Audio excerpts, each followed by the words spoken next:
예, 회의 시작하겠습니다. 예산이 법정 기한을 넘기고 정기국회도 넘겨서 좀 조급한 마음이 없지는 않습니다만은 그렇다 하더라도 우리가 가진 원칙이나 또 국가 경제 재정 상황에 비추어서 도저히 받아들이기 어려운 일을 좋은 게 좋다고 합의하기는 어려운 그런 실정입니다. 사실은 기재부가 어제 발표한 2021년도 정부 일반 정부 부채 및 공공부문 부채 집계에 따르면 지난해 정부 일반 정부 부채가 무려 1,066조를 넘어서서 GDP 대비 51.5%나 기록을 했습니다. 우리나라 일반 정부 부채 비율은 문재인 정부가 출범하던 2017년만 해도 40.1%에 불과했는데 불과 5년 만에 50%를 넘어섰습니다. 문재인 대통령은 국가부채 40%가 마지노선이라고 했다가 나중에 말을 바꾸어서 그게 마지노선이라는 법칙이 어디 있냐 하고 5년 사이에 국가부채를 10%나 무책임하게 늘려놓았습니다. 국가부채 늘리고 팽창재정 써서 쉽게 하면 집권할 동안에는 일시적인 인기를 누리지만은 국가살림, 국가부채를 잘못 관리하면 국가부도 사태가 닥칠 수가 있고 또 부채 비율이 늘어나면 국가 신인도가 떨어져서 대외적으로 금리부터 다 올라가는 이런 문제를 이렇게 해놓고 가버렸습니다. 그래서 우리는 이 무책임하고 방탕한 재정 지출을 해서는 안 되겠다고 해서 이것을 지금 다시 허리띠를 졸라매고 있습니다. 대선이 끝난 첫 해에 우리도 곡간을 풀어서 인심을 쓰고 포퓰리즘 할 일들이 많지만은 오로지 이 국가 건전 재정, 나라 미래를 걱정하는 생각에 이렇게 허리띠를 졸라매고 재정을 줄이고 있는데 민주당은 지난 5년간 방만 재정에 대한 반성이나 사과는커녕 또다시 자신들이 하고 싶은 포퓰리즘 정책에 많은 예산을 쓰자고 하고 있습니다. 국회의장께서 법인세와 그다음에 시행령으로 설치돼서 운용되는 행안부 경찰국 그다음에 법무부 인사정보관리단 문제에 대한 중재안을 내놓으셨습니다마는 저희들이 그것을 선뜻 받아들이기 어려운 것이 지금 법인세 문제로 해외 직접 투자 전쟁이 붙어 있는 상황에서 겨우 1% 내리는 것만 가지고는 도저히 이 해외 투자자들이나 또 중국으로부터 빠져나오는 자본에 대한민국이 기업하기 좋고 경쟁이 있는 나라라는 신호를 주기에 턱없이 부족합니다. 뿐만 아니라 지금 현재 경찰국이나 인사정보관리단은 현재 적법하게 활동을 하고 있는데 이 예산들이 제대로 인정받지 못한다면 그 국가기관의 신뢰를 결국 국회 예산 자체가 인정하지 않는 것이기 때문에 5억 때문에 이러느냐고 하지만은 그것은 기본적으로 민주당이 이 새 정부가 하는 경찰에 대한 제대로 된 인사 관리, 그다음에 국가적으로 고위공직자들에 대한 검증 문제 이런 것들을 다 위법하게 만드는 낙인 찍는 그런 것을 우리는 받아들일 수가 없습니다. 뿐만 아니라 자신들이 집권하던 5년 동안에도 전혀 하지 않았던 선심성 예산들을 이 정부 와서 처음으로 무리하게 하자고 하는 것도 받아들일 수가 없습니다. 기초연금 부부 합산 공제의 경우에 그것이 꼭 필요한 제도였다면 자신들이 집권할 때 시작이라도 했어야 되는데 이제 와서 연 1조 6천억이나 드는 사업을 하자고 하고 있습니다.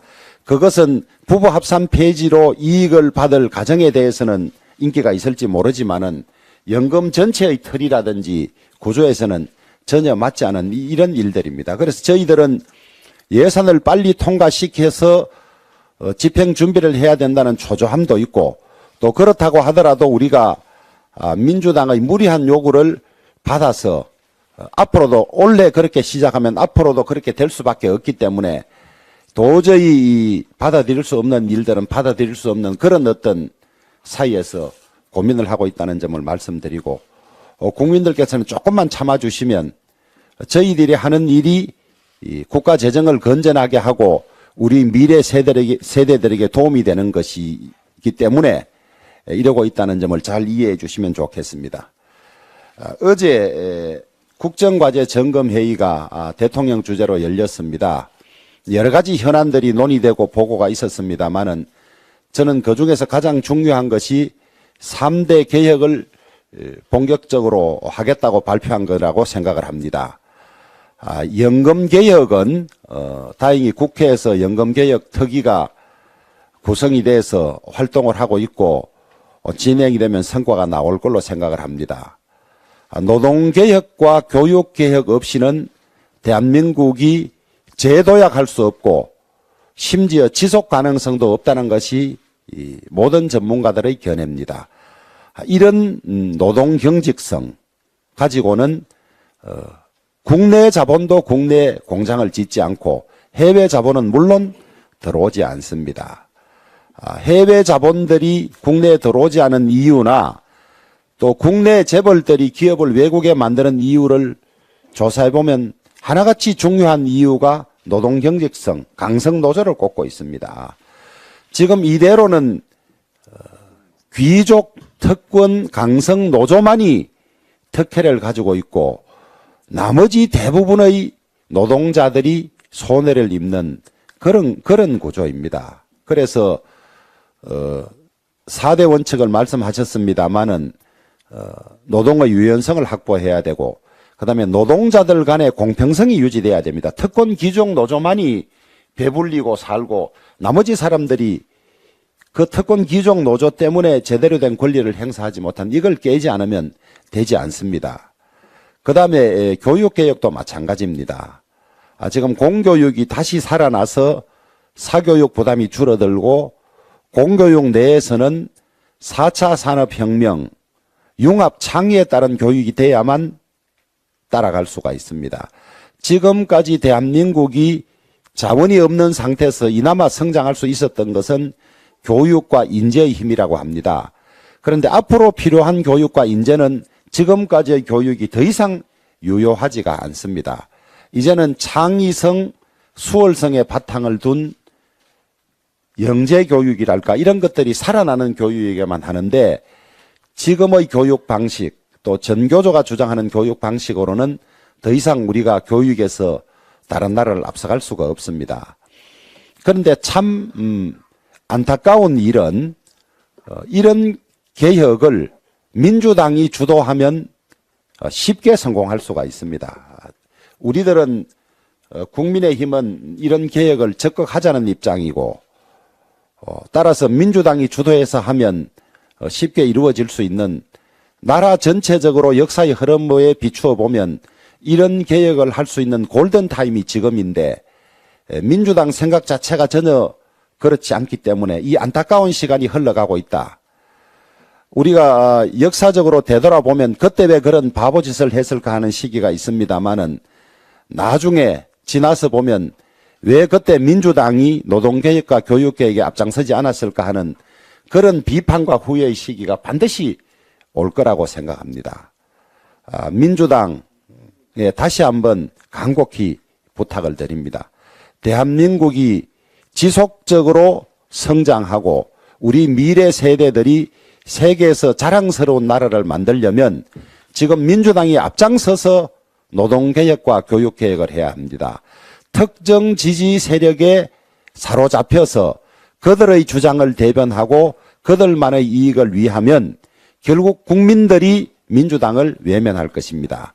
민주당을 외면하는 것은 괜찮습니다마는 그러는 사이에 개혁의 골든타임이 지나가고 우리는 그 시기를 놓침으로써 세계적인 대열에서 뒤떨어질 수 있다는 걱정이 제일 큰 것이기 때문입니다. 국민 여러분들께서도 이 개혁들의 시급성과 절박성을 인식하시고 민주당이 개혁에 앞장설 수 있도록 적극 여론을 형성해주고 압력을 행사해 주실 것을 부탁드립니다. 어제 윤석열 대통령께서 주부, 자영업자, 청년 등 국민 패널 100명과 함께 국정과제 점검하는 생중계 회의를 열었습니다. 국민에게 약속드린 국정과제를 다시 한번 상기하고 5년 동안 반드시 지켜나가겠다는 다짐을 표명한 자리였습니다. 윤석열 정부는 취임 직후부터 문재인 정권의 정책 실패와 정책 실패 유산과 함께 여소야대라는 국회 환경에서 번번이 국정과제를 발목 잡히는 어려운 환경에서 시작을 했습니다. 이런 상황에서 어제 회의는 국민의 어려움과 바람을 직접 듣고 대통령이 직접 국정과제를 설명하는 대국민 소통의 장이었습니다. 120대 국정과제를 모두 다룰 수는 없었지만 모든 국민과 정부 부처가 위기 극복과 미래 희망에 대한 공감대를 형성하고 국정의 우선과제를 함께 확인하는 데는 충분한 시간이었습니다. 특히 국민들이 많은 관심을 가지고 있는 부동산 대책과 서민 금융지원 대책들은 여러 차례 당정협의를 통해 세심하게 조율해 왔습니다. 이번 기회를 통해 정책을 필요로 하는 국민께 부처가 직접 말씀드릴 수 있는 좋은 기회였다고 생각을 합니다.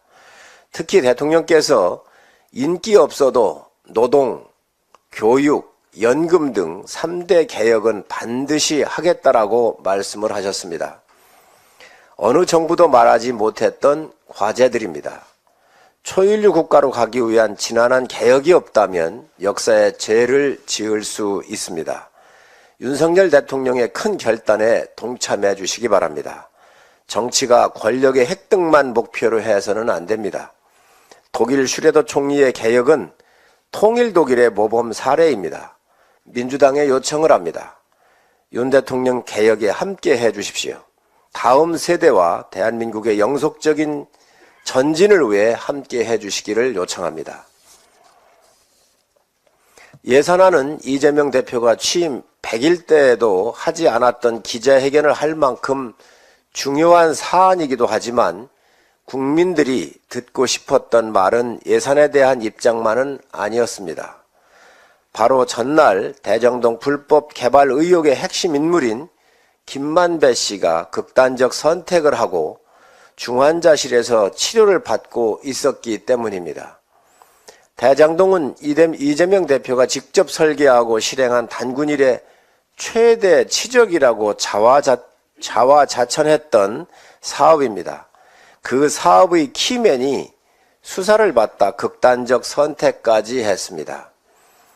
이재명 대표와 관련된 사람 4명이 이미 세상을 등졌고 또 이런 일이 벌어졌는데도 이재명 대표는 아무런 언급조차 없습니다. 이재명 대표가 같이 골프 치고 여행한 김문기 전 처장도 모른다고 하며 조문조차 하지 않은 비정한 지도자인 것은 알고 있으나 이번에도 모른 척하고 지나갈 셈입니까? 국민들이 듣고 싶은 말이 무엇인지 명백합니다. 왜 이런 일이 일어나고 있는지, 대장동 불법 개발 의혹의 진실은 무엇인지에 대해서 이재명 대표의 정확한 입장을 듣고 싶은 것입니다. 이재명 대표가 최근 민주주의가 질식해가고 우리 사회에 공포감이 젖어들고 있다고 말을 했습니다. 오히려 부정부패로 민주주의가 질식해가고 대장동의 무서운 죽음들로 인한 공포가 우리 사회에 젖어들고 있는 것 아닙니까? 왜 이런 일이 일어났는지, 무엇이 잘못됐는지 최종 책임자였던 당시 시장으로서 입장을 밝혀주시기 바랍니다. 국민들은 진실이 무엇인지 알 권리가 있고 물을 권리가 있습니다.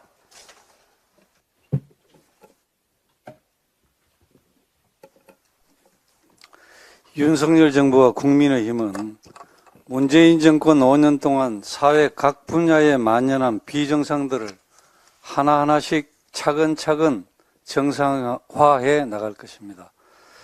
국가 경제와 국민 안전을 볼모로 한 민노총의 때법에 윤석열 정부가 법과 원칙으로 일관되게 대응한 것은 그 시작입니다.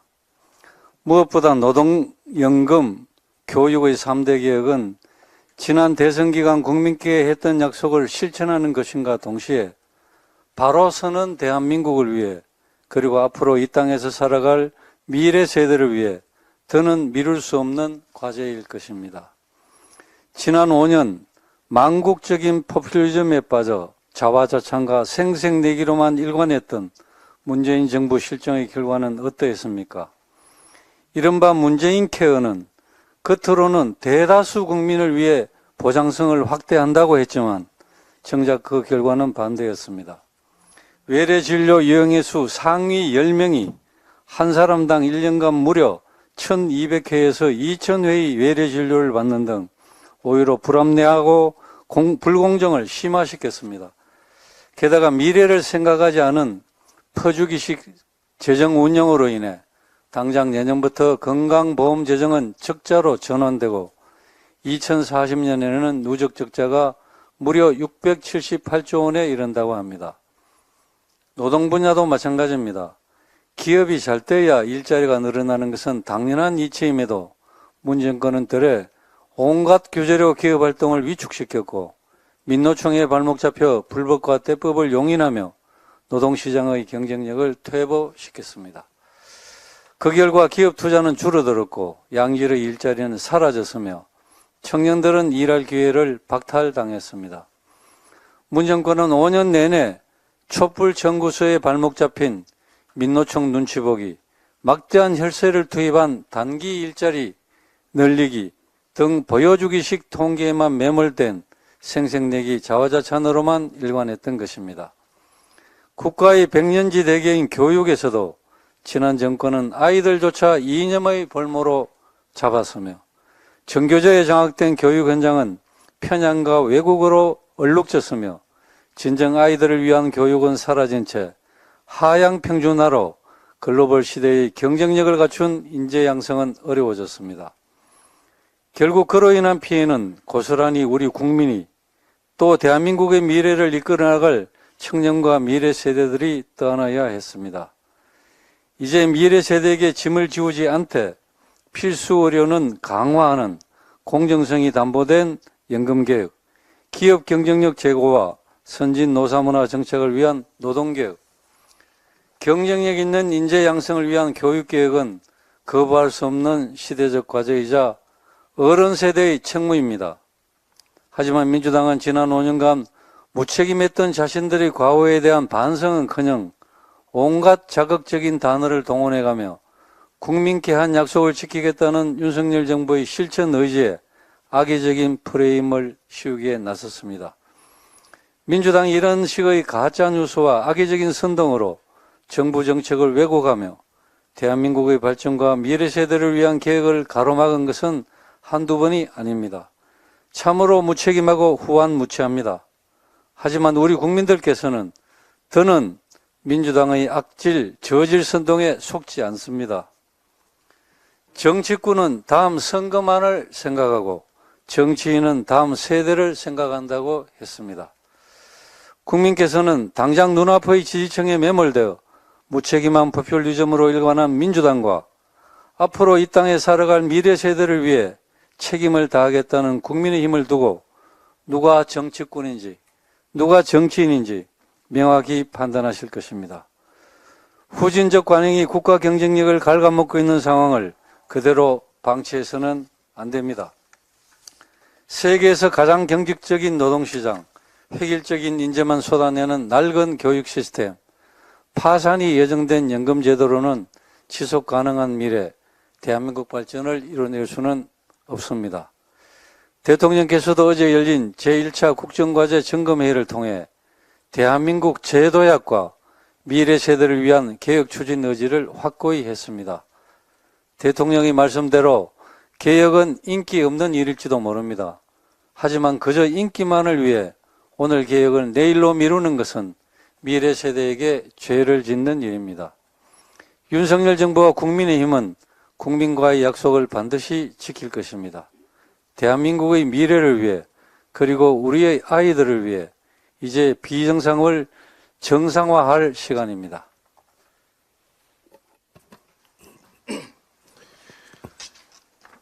정부가 제출하고 국회에서 여야가 심의 처리하는 예산안과 부수법안은 우리나라의 성장과 분배 전략의 근간이라 할 것입니다.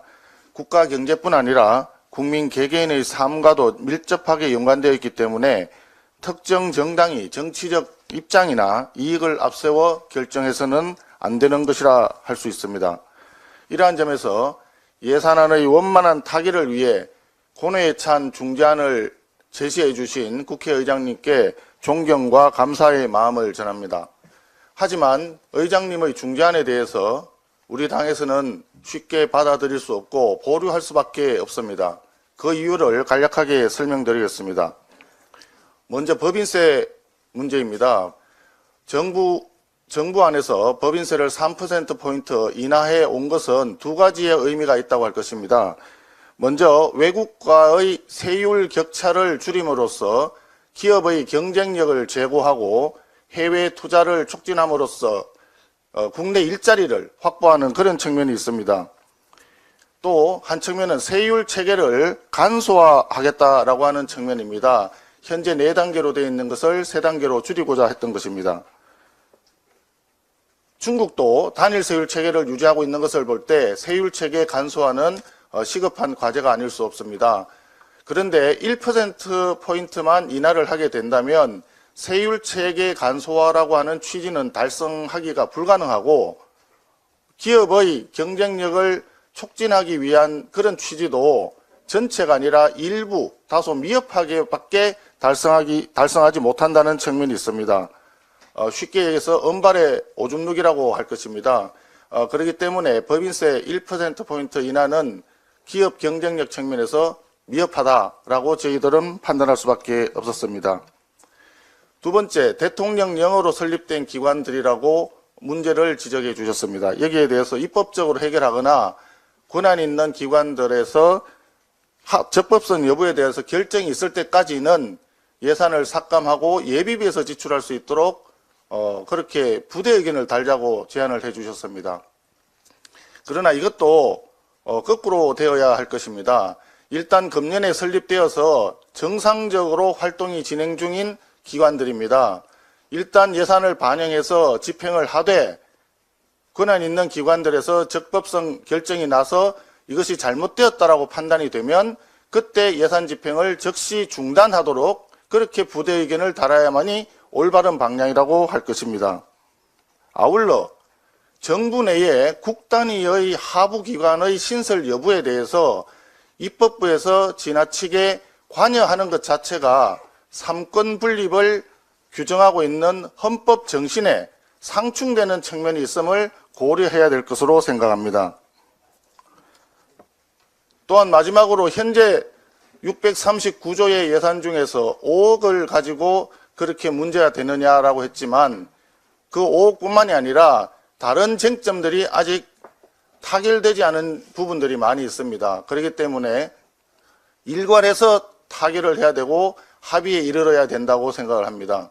특히 지역사랑 상품권 문제라든지 그 다음에 분양주택을 다 삭감을 하고 임대주택을 크게 늘리겠다라고 하는 민주당의 주장이 아직도 그대로 유지되고 있는 상황입니다. 왜 우리 청년들은 자기 집에서 살지 못하고 임대주택에서만 살아야 된다는 것이 정부 정책이 되어야 합니까? 아울러 세법 부분에서도 아직 이견이 조금 남아 있습니다. 가업 상속 공제의 범위라든지 검투세 유예와 관련해서 두 가지 조건을 달았는데 그 두 가지 조건 중에서 정권거래세라든지 양도소득세의 대주주 기준 이런 부분들이 아직 합의가 되지 않았습니다. 그렇기 때문에 이런 부분들과 함께 일괄해서 합의에 이르러야 되기 때문에 대단히 아쉽게도 국회의장님의 고뇌에 찬 제안을 우리 당에서는 지금 당장 수용하기가 어렵고 좀 더 논의해서 보류해서 검토할 수밖에 없었다고 하는 점을 말씀드립니다. 예, 발언을 어디부터 해야 되나? 그래요? 저쪽부터 먼저. 예. 예, 국회 과방위 소속 윤두현 원내 부대표입니다. 민주당의 날치기로 국회 과방위를 통과한 방송관련법 개혁안에 대한 우려가 일부 방송의 편파, 왜곡 보도와 맞물려서 민노총 산하 언론 노조를 제외한 방송계의 우려가 갈수록 커지고 있습니다. 공영방송을 국민에게 돌려준다면서 자기들과 가까운 특정 시민단체와 직능단체에게 넘겨주는 것은 절대 용납될 수 없다는 것을 다시 강조합니다. 지금은 무엇보다도 공영방송의 역할, 책무, 그리고 공정성 확보 방안 등이 먼저 논의돼야 할 때입니다. 공영방송 KBS를 비롯해 MBC, YTN, 연합뉴스TV, TBS 등 공적 성격이 짙은 5개 방송사의 왜곡 편파 보도를 감시하는 공정언론 국민연대가 지난 한 주 동안 분석한 자료를 보면 66건의 불공정 사례가 적시되고 그 가운데 정도가 심한 8건이 방송통신심의위원회에 고발되었습니다. 그 8건을 보면 KBS는 김의겸 민주당 대변인이 주장한 한동훈 법무부 장관의 술자리 의혹은 대대적으로 보도한 반면 처음 발설한 첼리스트의 거짓말 고백은 언급하지 않았습니다. 12월 8일에서 10일 사이의 뉴스입니다. 또 12월 7일 안전운임제와 관련해서 긍정적 부분만 부각하고 대상 화물차의 사망사고자 수가 43% 가까이 늘었다는 것은 외면했습니다. MBC는 12월 5일 인터넷 정치 사이트 설문조사를 마치 여론조사인 것처럼 왜곡하는가 하면 11일 화물연대 운송 거부는 약자의 최소한의 저항인 것처럼 선으로 정부의 업무 개시 명령은 강자의 횡포인 것처럼 악으로 프레임을 만들어 방송했다는 지적을 받았습니다.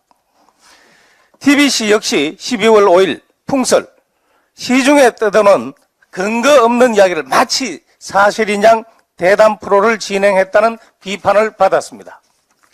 공영방송의 편파 왜곡 보도 시비를 건절하는 것이 공영방송 정립의 기본입니다. 이것이 지켜지지 않는 게 문제인 것입니다.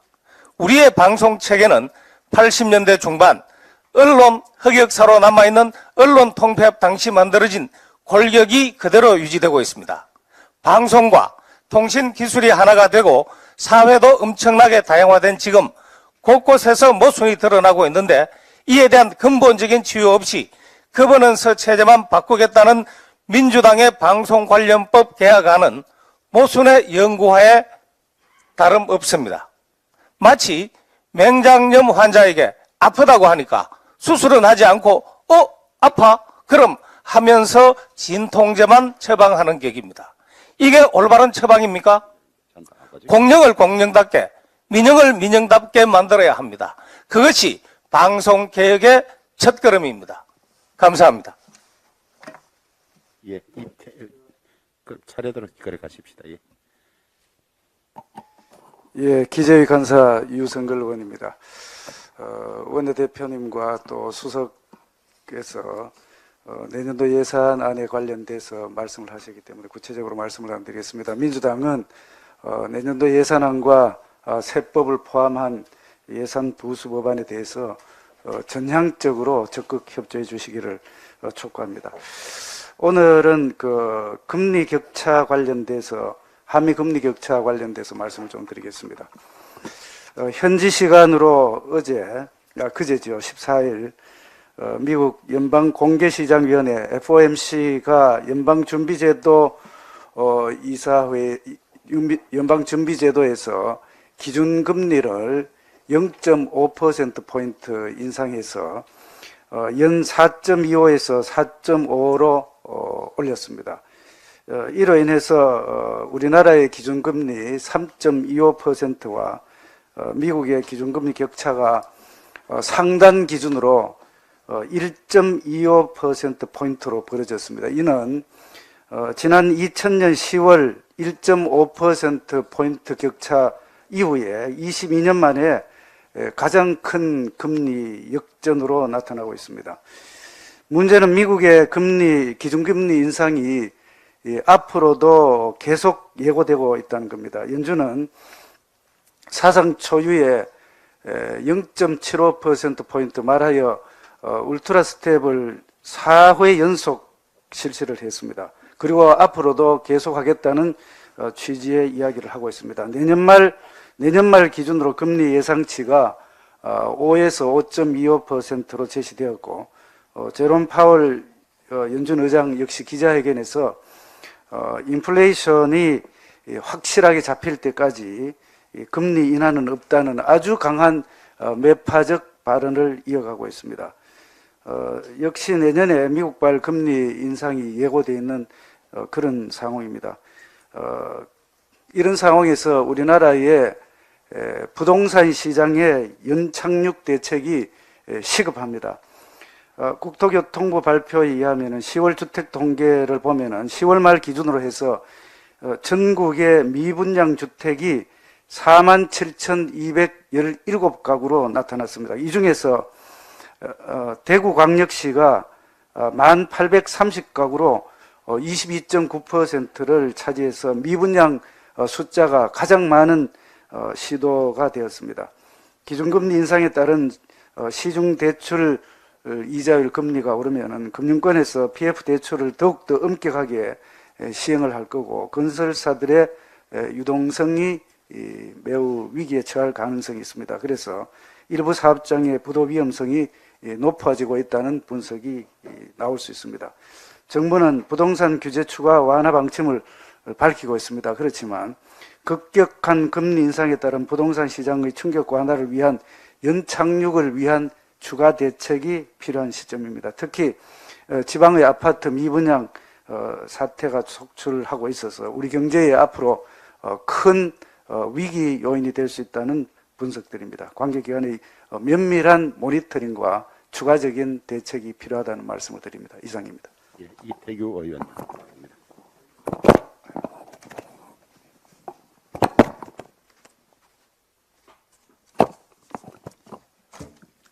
네, 보도에 따르면 감사원은 전임 정부 통계 조작 의혹에 대한 감사를 진행하고 있습니다. 저는 지난 5월 예결특위에서 문재인 정부 통계 조작 의혹에 대한 감사원의 특별 감사를 촉구한 바 있습니다. 정부의 통계 조작은 기업의 분식회계와 같습니다.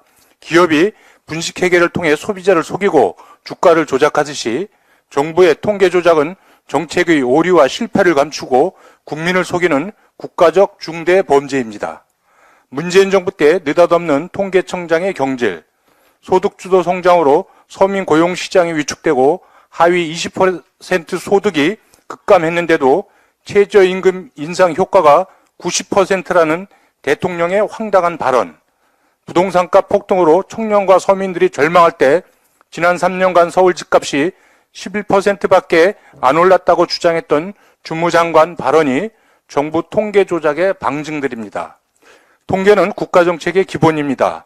통계를 조작해서 가짜 일자리를 늘리고 시세와 동떨어진 아파트값을 제시하면 제대로 된 정책 수립이 가능하겠습니까? 당연히 서민의 고단한 삶과 민생의 어려움도 통계에 반영될 리 없습니다. 통계 조작은 부도덕한 정부가 실패로 가는 길입니다. 정부와 권력자들이 국민을 속이려 했다면 정치적으로, 도덕적으로, 교육적으로 용서할 수 없습니다. 정부가 국민을 속이는데 학교에서 아이들에게 무엇을 가르칠 수 있습니까? 무능한 정부보다 더 나쁜 정부가 거짓말 정부이고 정부의 거짓말과 가짜뉴스는 민주주의의 적입니다. 이런 정부 하에서 교육이 바로 설 수 없습니다. 철저하게 감사해서 통계 조작 지시의 배후를 밝히고 잘못이 있다면 일벌백계해서 국정을 바로 세우는 계기로 삼아야 합니다. 예, 한 의원님. 예. 예. 농해수위 소속 안병길 부대표입니다. 지난 9월 농촌경제연구원은 쌀 수매 의무화를 내용으로 하는 양곡관리법의 부작용을 분석해서 발표를 했지만 민주당은 타작물 재배 지원 효과가 반영되지 않았다면서 과학적 분석을 무시하고 상임위원회에서 양곡관리법 날치기를 강행해서 현재 법사위에 계류 중에 있습니다. 그리고 지난 14일 농촌경제연구원은 민주당이 그토록 외치던 타작물 재배 효과를 반영해서 양곡관리법의 영향을 다시 분석한 결과를 발표를 했습니다. 그 결과 오히려 기존의 분석보다도 양곡관리법의 부작용이 더 크고 더 심각하다고 밝혔습니다. 보고서에 따르면 양곡관리법이 통과될 경우 연평균 44만 2천 톤의 초가 생산되고 2030년에는 1조 4,700억 가량의 예산이 더 소요될 것으로 전망을 했습니다. 그러나 민주당 농해수위위원들은 어제 기자회견을 통해서 또다시 보고서가 잘못됐다며 보기조차 부끄러운 억지를 부리고 있습니다. 심지어 민주당은 북한에 쌀을 지금보다 더 많이 퍼주게 되면 쌀 과잉 공급을 해소할 수 있다며 전문기관의 보고서조차도 부정을 하고 있습니다. 객관적이고 과학적인 분석을 외면하고 포퓰리즘과 이념에만 매몰되어 국가의 대계를 망치려는 행태는 마치 탈원전을 보는 듯합니다. 민주당의 양곡관리법 개정안은 농업판 탈원전과 같습니다. 미신과 포퓰리즘으로 얼룩진 정치로 국가의 기둥을 갉아먹던 행태는 지난 5년의 탈원전으로 멈춰야 합니다. 이재명 대표와 민주당은 두 차례에 걸쳐 발표된 농촌경제연구원의 과학적 분석을 인정하고 농업판 탈원전 정책인 양곡관리법 개정 시도를 이제 그만 중단할 것을 경고합니다.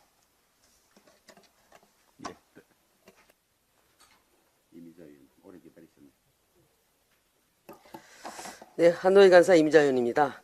어제 윤석열 대통령께서 국정과제 점검회의에서 노동, 연금, 교육 계획의 중요성을 강조하시며 노동개혁을 이뤄내지 못한다면 정치도 망하고 우리 경제도 망한다고 개혁의 필요성을 강력히 이야기하셨습니다.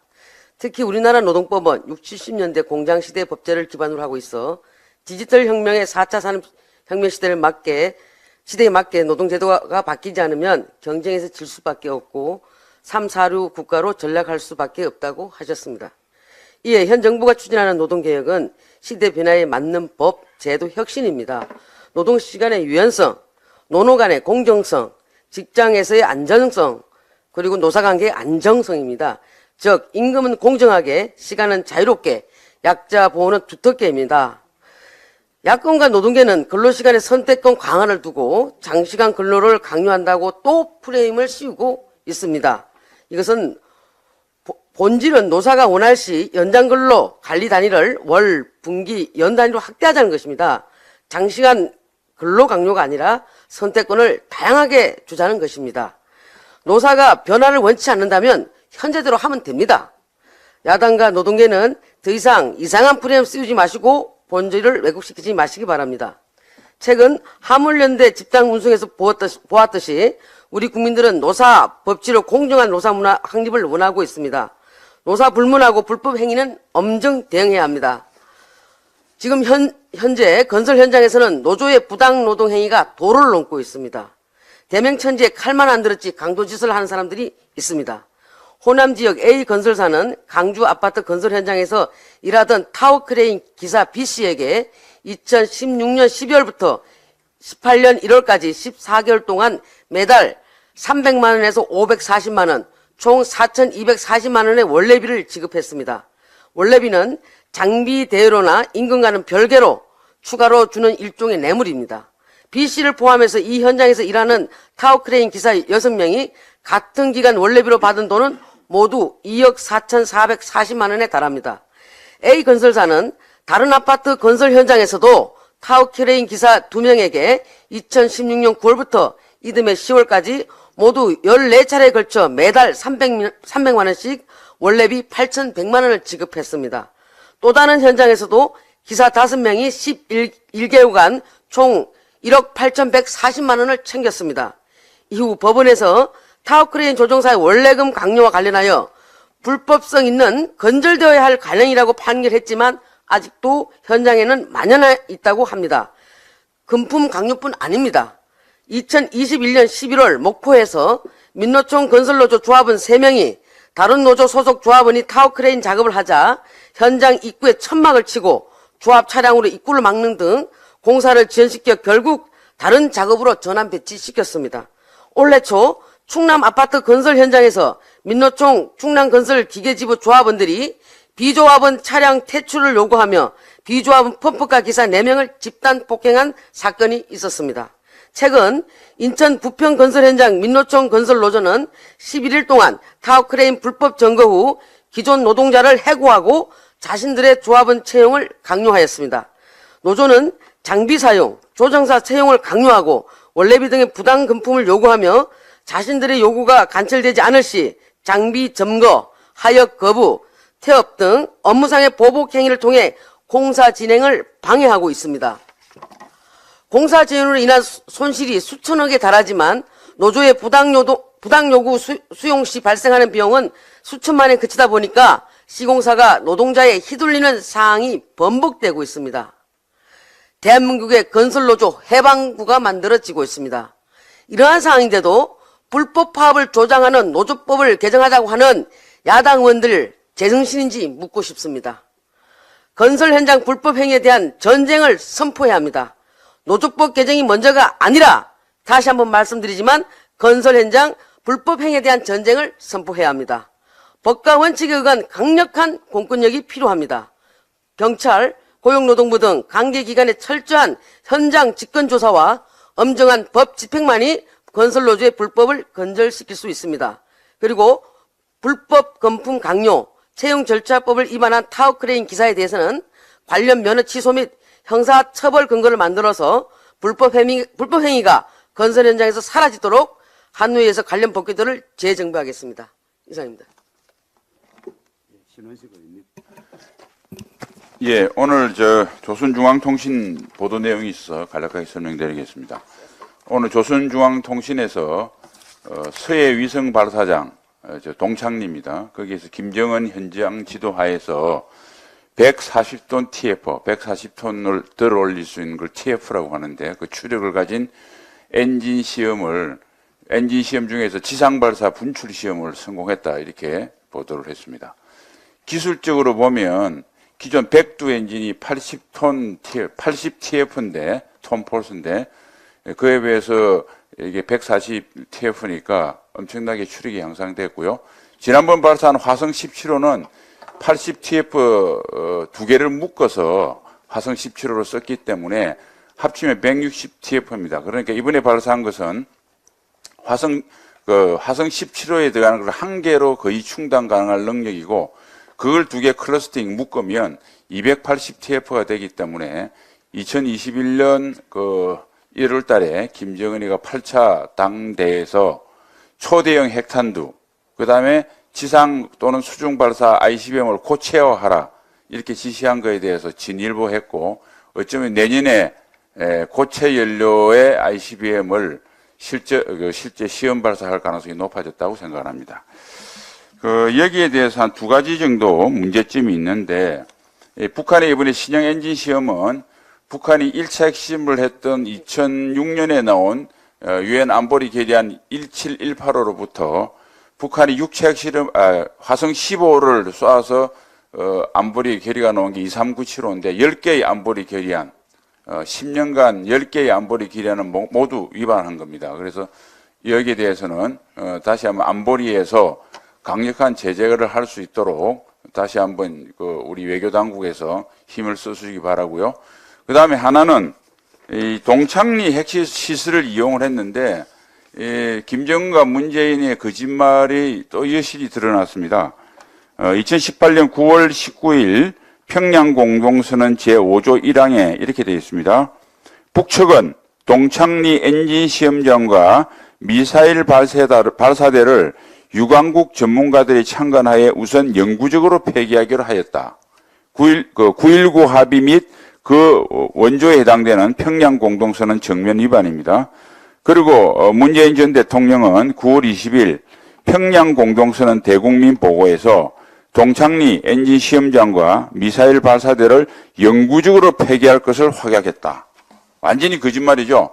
문재인 전 대통령은 김정은 수석 대변인으로서 김정은의 전 세계 사기극의 바람잡이였습니다. 문재인 전 대통령과 민주당은 이에 대해서 사과하고 국민을 북한의 핵미사일 위협으로부터 보호하기 위해서 노력하고 있는 우리 윤석열 정부의 외교안보 정책에 적극 동참할 것을 촉구합니다. 이상입니다. 이종성 네, 최근 윤석열 대통령께서 건강보험 정상화를 공식적으로 선언하였습니다. 이른바 문케어에 20조 원이 넘는 천문학적인 돈을 쏟아부었고도 오히려 국민 부담만 늘어났을 뿐 효과가 없었다는 점에서 이를 개선하고자 하는 것입니다.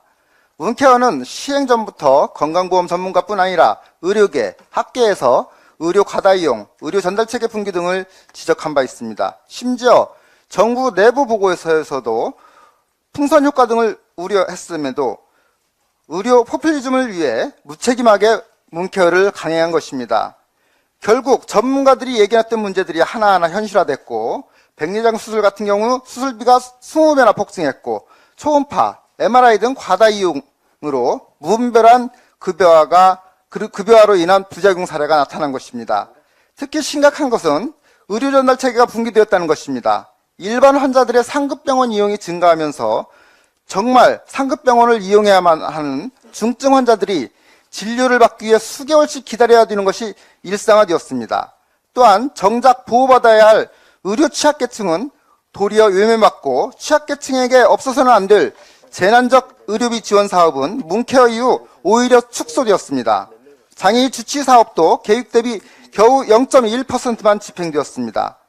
무엇보다 문재인 정부가 가장 잘못한 것은 수천조 원의 건보 재정 적자가 예상되는 재정 추계에도 불구하고 그 결과는 꼭꼭 숨기면서 국민들을 사실상 속였다는 것입니다. 지난 7월 감사원 감사에서도 문케어의 재정관리 부분부터 급여 심사와 지급에 이르기까지 총체적 방만 운영 실태가 그대로 드러났습니다. 지과 필계라고 했습니다.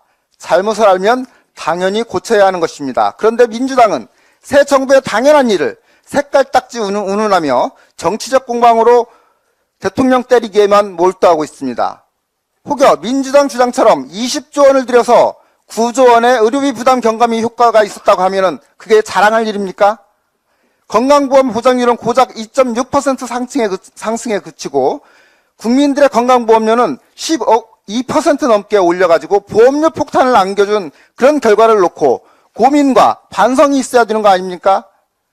이재명 대표님, 이전 정부의 정책을 빌려 쓰라고 하셨습니까? 단호하게 사양하겠습니다. 바로 우리 국민들의 건강과 미래를 위한 정책입니다. 아무리 와도 문제투성이인 누더기 걸레를 빌려줄 테니 잘 빨아서 행주로 쓰라는 말은 양심도 없는 거 아닙니까? 윤석열 정부의 건강보험 정책 기조는 보장성을 줄이자는 것이 아니라 불필요한 의료 행위를 없애고 꼭 필요한 서비스를 확대하자는 것입니다. 또한 문재인 정부가 유명했던 저소득층을 더욱 두텁게 보호하고 문케어에 집중하느라 방치해왔던 필수 의료에 활력을 불어넣어 의료체계를 올바로 구축하려는 것입니다. 정부는 지금 바로 문재인 케어의 대수술을 시작해 주기 바랍니다.